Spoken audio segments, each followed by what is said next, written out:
Hyderabadi France dum biryani. రెగ్యులర్గా chicken mutton dum biryani చేసుకుంటాం కదండి, దానికి ధీటుగా ఉంటుంది. మనం స్కిన్ మీద చూపిస్తున్న ఇంగ్రీడియంట్స్ని రొయ్యల్లో ఒక్కొక్కటిగా వేసేసుకోవాలన్నమాట. ఫ్రైడ్ ఆనియన్స్, రాక్ సాల్ట్, అట్లనే ఎండుమిర్చి, కారము, జింజర్ గార్లిక్ పేస్ట్, అట్లా లెమన్ ఒకటి స్క్వీజ్ వేసుకోవాలి. అట్లనే ఫ్రైడ్ ఆనియన్ ఆయిల్ ఒక 4 టీ స్పూన్స్, అట్లనే కొరియందర్ పౌడర్ కాస్తంత, అట్లనే మసాలా పౌడర్ కాస్తంత పెరుగు వేసేసుకొని ఈ విధంగా మ్యారినేట్ చేసుకొని ఒక 2 అవర్స్ ఈవెన్గా స్ప్రెడ్ చేసి పక్కన పెట్టేసుకుందాం. ఇప్పుడు బిర్యానీ కొరకు ఒక వెడల్పాటి బౌల్ పెట్టుకుందాము.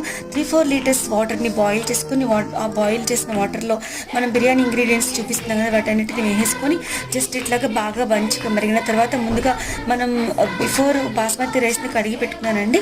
ఆ బాస్మతి రైస్ని వాటర్లో వేసేసుకుని ఒక 80% కుక్ అయిన తర్వాత జస్ట్ ఇట్లాగా మనం ఫ్రాన్స్ మీద ఇట్లా స్ప్రెడ్ చేసుకొని మనం స్టవ్ మీద పెట్టేసుకొని 15 మినిట్స్ హై ఫ్లేమ్లో, 15 మినిట్స్ లో ఫ్లేమ్లో పెట్టేసుకోవాలండి. బిర్యానీ రెడీ అయిపోతుందండి. ఒక 20 మినిట్స్ తర్వాత మనం తీసుకొని సర్వ్ చేసుకోవచ్చు. Thanks for watching. Please like, share and subscribe.